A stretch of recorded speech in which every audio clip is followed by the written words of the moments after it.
जटा से बहती गंगा है ये त्रिलोकी महादानी। इनसे बढ़कर सारे जग में कोई न दूजा दानी। जटा से बहती गंगा है ये त्रिलोकी महादानी। इनसे बढ़कर सारे जग में कोई न दूजा दानी।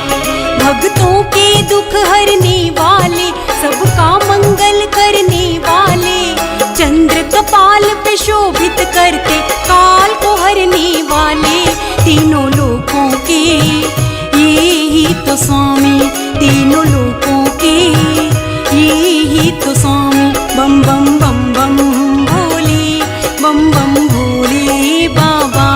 बम बम बम बम भोले, बम बम भोले बाबा।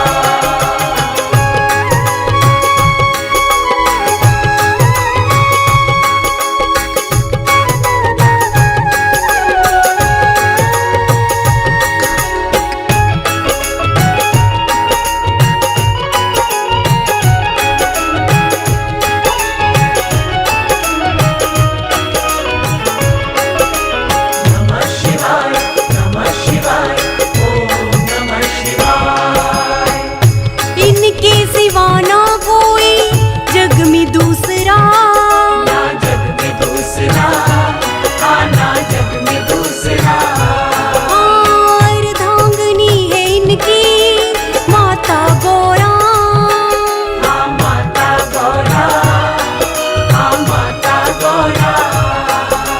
सूखी जीवन में भर दे, सूखी जीवन में भर दे ये खुशियों का पानी, तीनों लोकों के ये ही तो स्वामी, तीनों लोकों के ये ही तो स्वामी। बम बम बम बम भोले, बम बम भोले बाबा।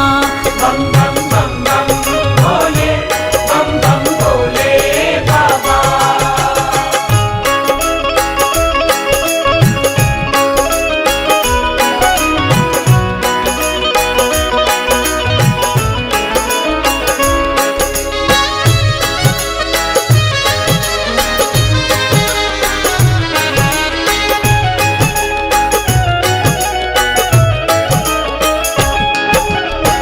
भोले बाबा नीलकंठ विष पी कहाए, विष पी कहाए, विष पी कहाए।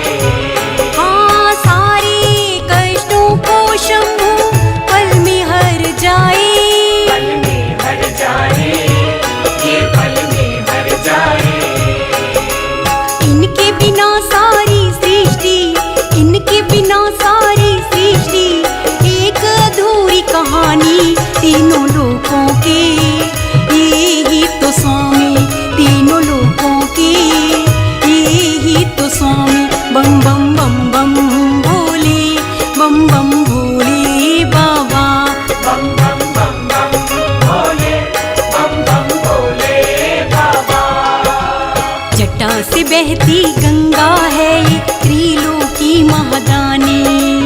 इनसे बढ़कर सारे जग में कोई न दूजा दानी।